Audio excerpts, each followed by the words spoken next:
Good day everyone, we are the Group 2 and we are here to discuss the Chapter 2, Lesson 2 of the book, which is the Sociological Criminology.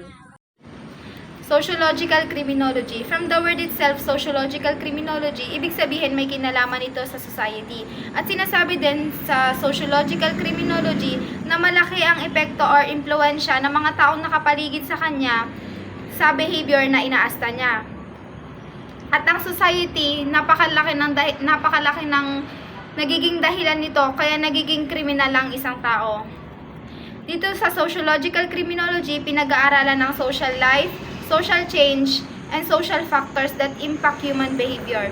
Ang societal factors na ito ay poverty o kahirapan, membership of subcultures o yung isang grupo na they're sharing same interests and experiences and they are engaged in same lifestyles and activity na ginagawa sa buhay. At isa pang societal factor ay ang low levels of education. Ibig sabihin nito yung mga hindi nakapagtapos ng pag-aaral. Sa panahon ngayon, mahirap na kasi makahanap ng trabaho. Kailangan mo munang maglapag ng diploma para makuha ka sa trabaho yun. And sa mga taong hindi nakapagtapos ng pag-aaral, naiisip nila na ang gawin na lang nila ay magnakaw para sa ikabubuhay nila. Ang kahalagahan ng pag-aaral nito ay para maintindihan ang crime and criminal justice kung saan ipinapakita ang social structure at social inequality. Ang kahalagahan pa nito ay para maintindihan ang iba't ibang behavior ng kriminal upang ma-prevent sila sa paggawa ng krimen. What is social perspective? The sociological perspective is an approach to understanding human behavior by placing it within its broader social context. There are 5 sociological perspectives on criminality, which are: A. It connects the issue of the individual's criminality with the broader social structure and cultural values of society, familial or peer group. B. The contradiction of all these interacting groups, society, familial or peer, contribute to criminality. C. The way of social structures and contradiction have historically developed contribute to criminality. D. The current process of change that the aforesaid group are undergoing contribute to criminality. E. The criminality is viewed from the point of view of the social construction of criminality and its social causes. Who is sociologist? Sociologists study human behavior, interaction, and organization. They observe the activity of social, religious, political, and economic groups, organization, and institutions. They examine the effect of social influence, including organization and institution, on different individuals and groups. Ang isang sociologist ay tumutukoy sa isang taong nag-aaral ng lipunan at panlipunang pag-ugali sa pamamagitan ng pagsusuri sa mga grupo, kultura, organisasyon, institusyong panlipunan at mga proseso na binuo ng mga tao. What is the perspective of a sociologist on crime? Ang perspective ng sociologist on crime ay naniniwala na ang lipunan ay nakaka-impluwensya sa isang tao upang maging isang kriminal. Kasama sa mga halimbawa ang teorya sa pag-aaral ng lipunan na nagsasabing ang mga tao ay natututo ng kriminal na pag-uugali mula sa mga tao sa kanilang paligid at ang mga teorya ng salungatan sa lipunan na nagsasabi ang pakikidigmaan ng klase ay responsable para sa krimen. What is social learning theory? According to the social learning theory, which was created by psychologist Albert Bandura, people learn by mimicking the action of others, then experiencing the result of those imitations. It highlights how important social contact the mental process are to learning. The key tenets of social learning theory, also known as social cognitive theory, are as follows. Observational learning. Natuto ang mga tao sa pamamagitan ng pagmamasid sa gawin, ugali at kinakalabasan ng iba sa kanilang mga aksyon. Imitation. Ginaya ng mga individual ang mga pag-uugali ng kanilang naobserbahan, lalo sa kapag nakikita nila ang positibong resulta o mga gantimpala na nauugnay sa mga pag-uugali niyong vicarious reinforcement. Natuto ang mga individual sa pamamagitan ng reinforcement o parusang nararanasan ng iba sa kanilang naobserbahan. Kung makasaksihan nila ang isang tao sa nagantimpala o pinaparusahan, maaari nitong may impluwensyahan ang kanilang sarili, pag-uugali. Classical conditioning theory.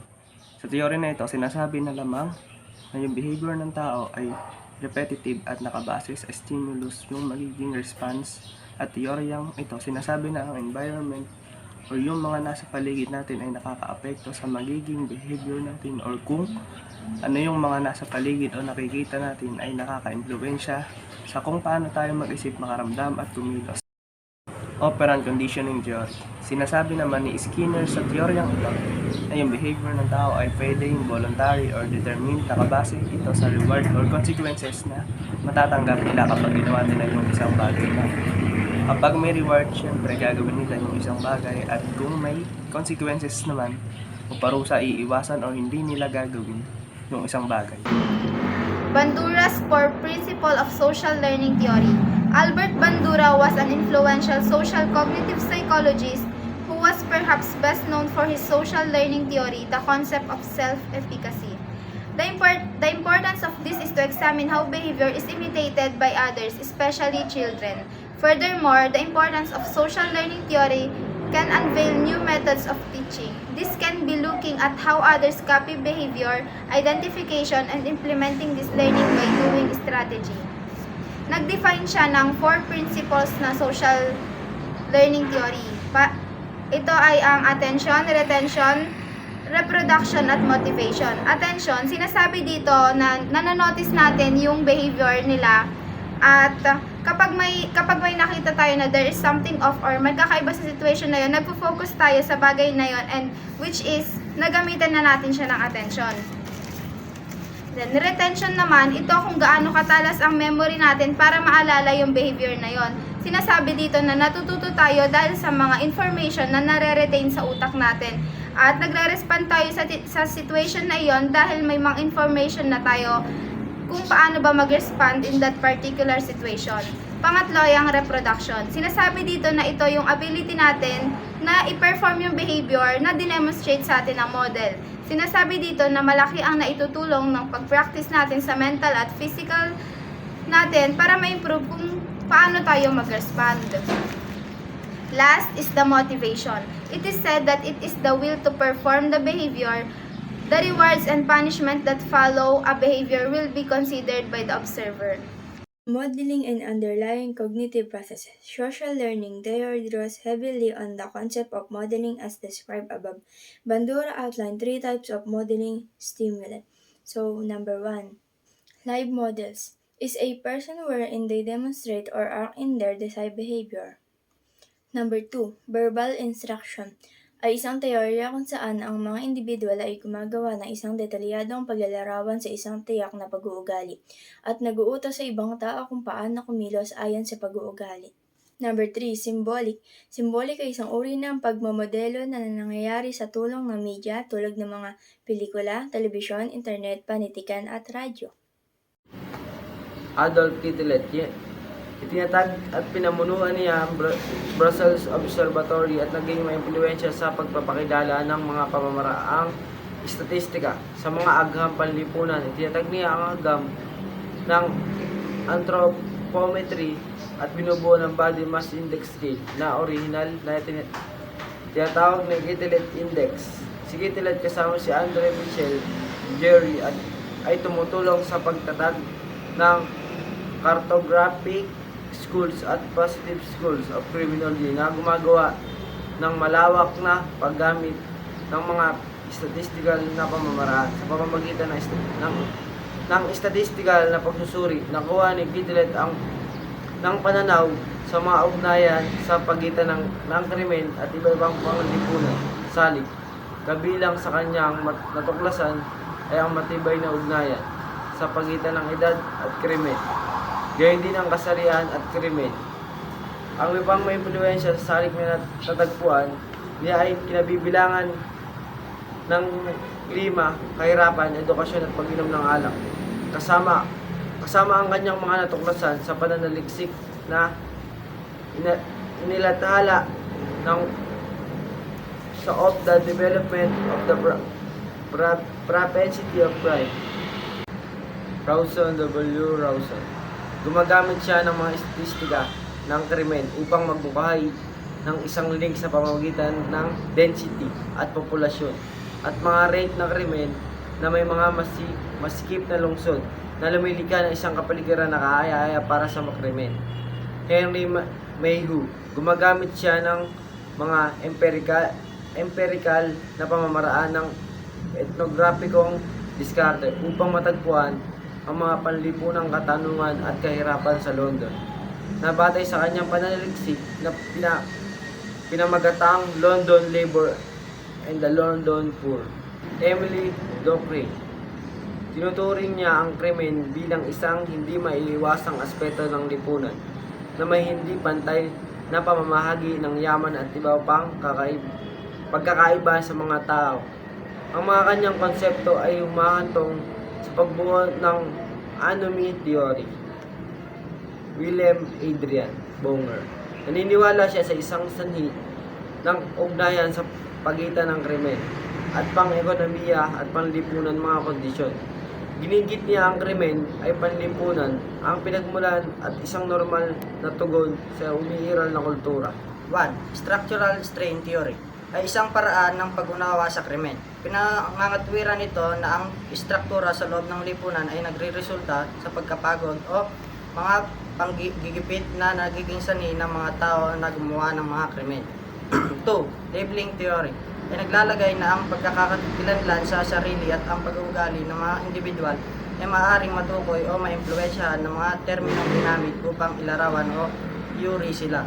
3. Social control theory ay nagbumungkahi na ang lakas at tibay ng mga bono o pangako ng isang individual sa konbensyonal na lipunan ay humahadlang sa panlipunang paglihis. Ang pangangailangan para sa pag-aari at attachment sa iba ay mahalaga na nakaka-impluwensya sa maraming proseso ng pag-uugali, emosyonal at nagbibigay malay. There are 4 types of control. A. Direct, kung saan ang parusa ay pinagbantaan o inilalapat para sa maling pag-uugali at ang pagsunod ay ginagantipalaan ng mga magulang, pamilya at mga otoridad. B. Indirect, sa pamamagitan ng pagkakakilanlan sa mga nakaka-impluwensya sa pag-uugali. Sabihin na dahil ang kanilang delinkwentong gawa ay maaaring magdulot ng sakit at pagkabigo sa mga magulang at sa iba pa na may malapit silang relasyon. C. Internal, kung saan ang isang kabataan ay umiiwas sa delinkwensya sa pamamagitan ng konsensya o superego. D. Control through needs satisfaction. Ang kontrol na ito ay nagsasaad na kung ang lahat ng mga pangangailangan ng isang individual ay natutugunan walang punto sa kriminal na aktibidad. Number 4. Theory of Differential Association ni Edwin Sutherland ay nagbumungkahi na ang mga individual ay natututo ng kriminal na pag-uugali sa pagmamagitan ng pakikipag-ugnayan sa iba, na may mas mahabang pagkakalantad sa mga lihis na kapaligiran na nagpapataas ng kanilang posibilidad na gumawa ng mga ganoong gawain. Number 5. Conflict theory suggests that society is governed by force, coercion, and intimidation with conflicting interests based on group norms and law, with capitalism being the root cause of crime.